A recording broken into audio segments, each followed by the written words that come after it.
Meus irmãos, graça e paz, uma boa noite. Como vocês estão? Tudo bem?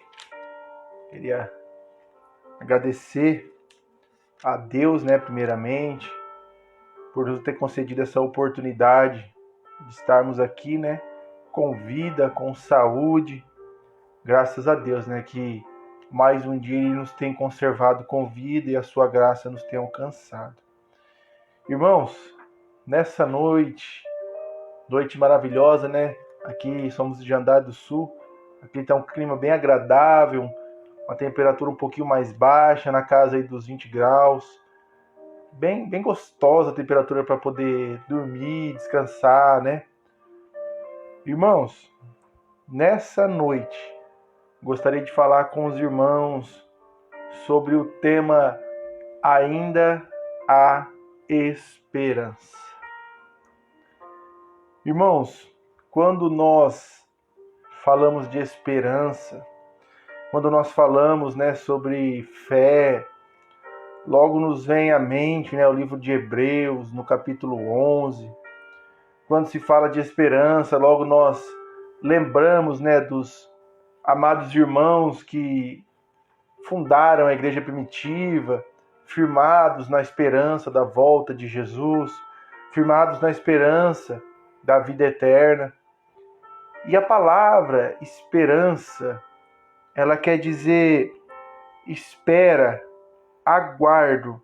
É um sentimento que vê como possível a realização daquilo que deseja.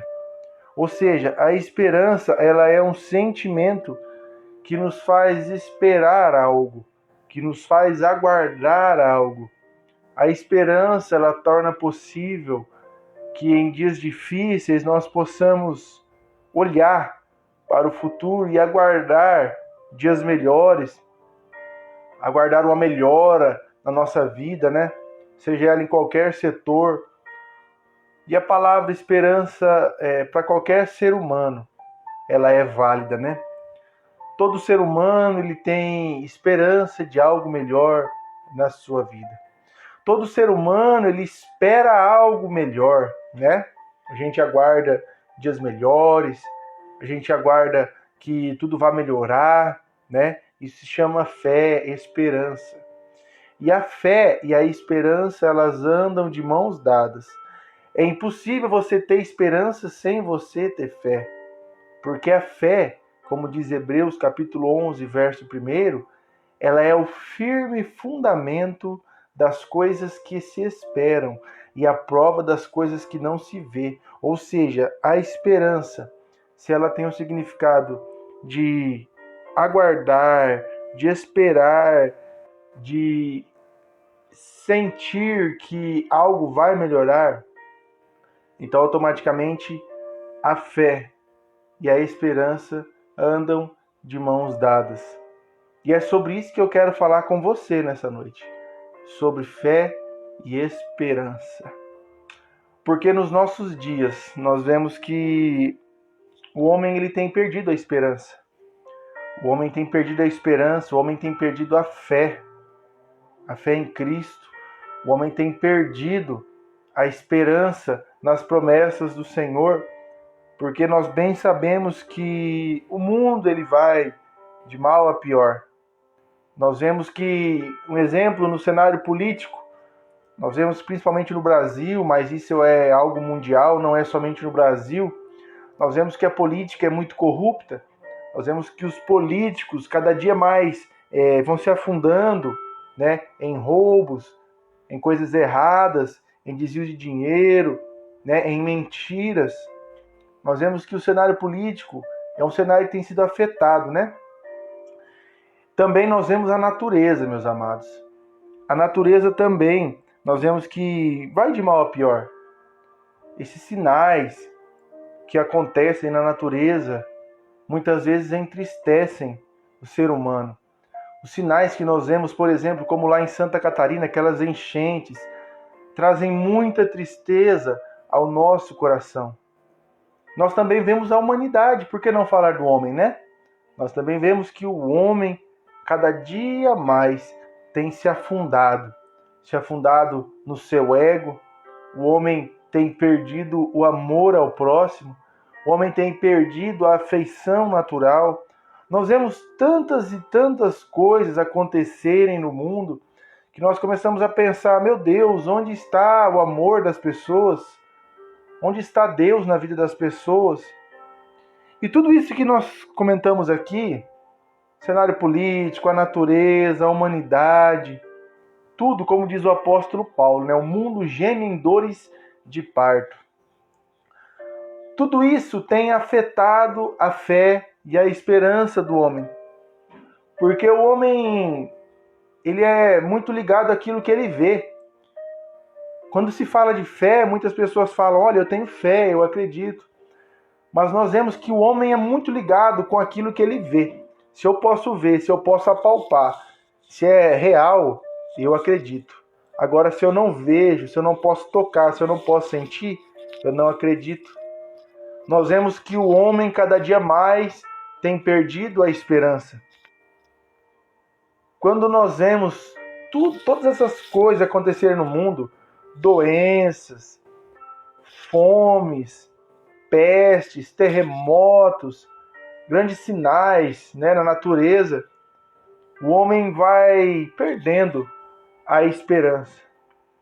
Mas é sobre isso que eu quero falar com você nessa noite. Sobre a esperança em Cristo Jesus.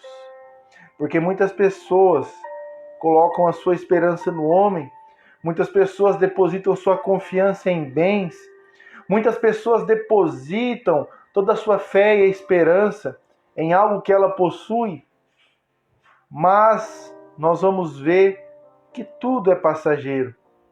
Certa vez, Jesus contando uma parábola de um homem que tinha, eu gosto muito de falar sobre isso, ele tinha uma grande fazenda, grandes terras, e a sua lavoura produziu tanto que aquele homem precisou destruir os celeiros e construir maiores para poder guardar a sua colheita.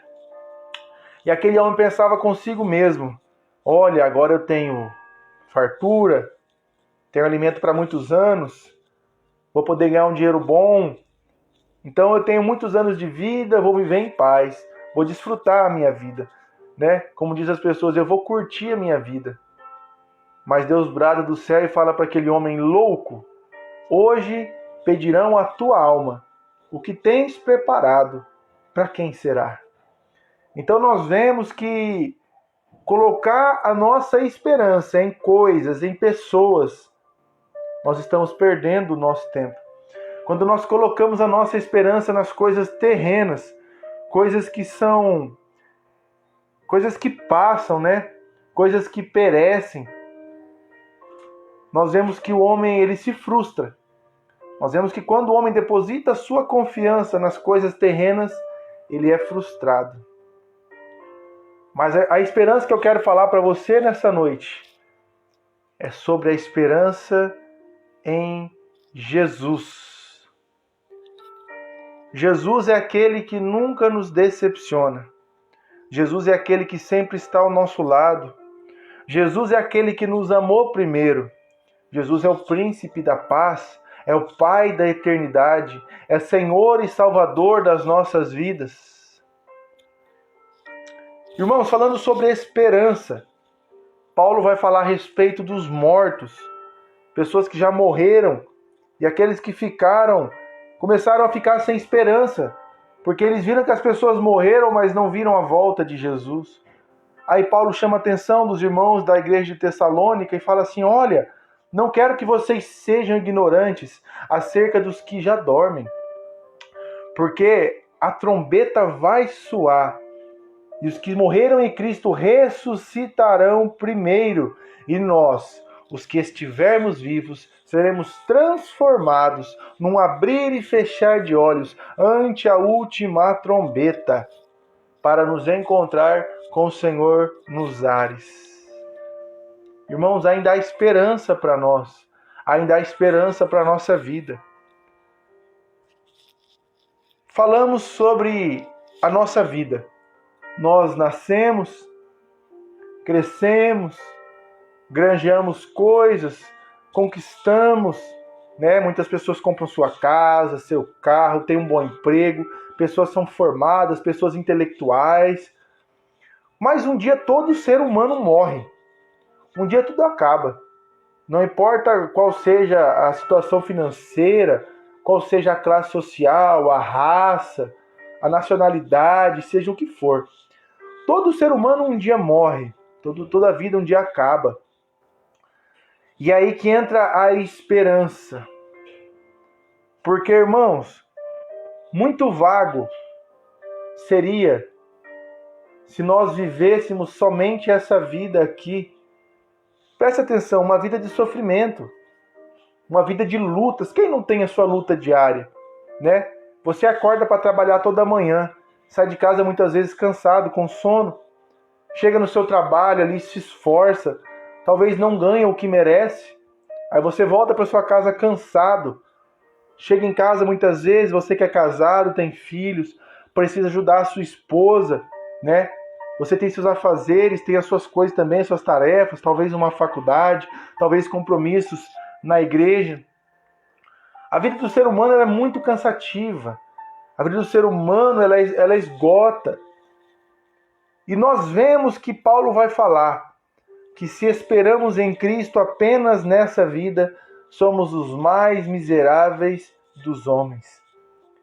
Pessoas que muitas vezes depositam a confiança em Cristo somente nessa vida, nós vamos ver que são as mais miseráveis. Porque, irmãos, há um céu, glória a Deus, há um céu nos aguardando. O apóstolo João, na sua primeira carta, vai falar que a promessa que Jesus nos fez é essa: a vida eterna. A promessa que Jesus nos fez foi a vida eterna. Tanto é que ele vai falar, o mesmo evangelista João, no seu evangelho, ele vai falar no capítulo 14, verso 1, não se turbe o vosso coração. Credes em Deus, crede também em mim. Na casa de meu pai há muitas moradas. Se não fosse assim, eu vos teria dito. Eu vou preparar-vos lugar. E quando eu for e preparar lugar, voltarei e vos levarei, para que onde eu estiver, estejais vós também. Nós temos uma promessa de vida eterna. Nós temos uma promessa de um céu que nos aguarda. E muitas vezes as tribulações do dia a dia, as lutas que nós passamos são tão grandes que nos fazem muitas vezes esquecer da promessa que Jesus nos fez.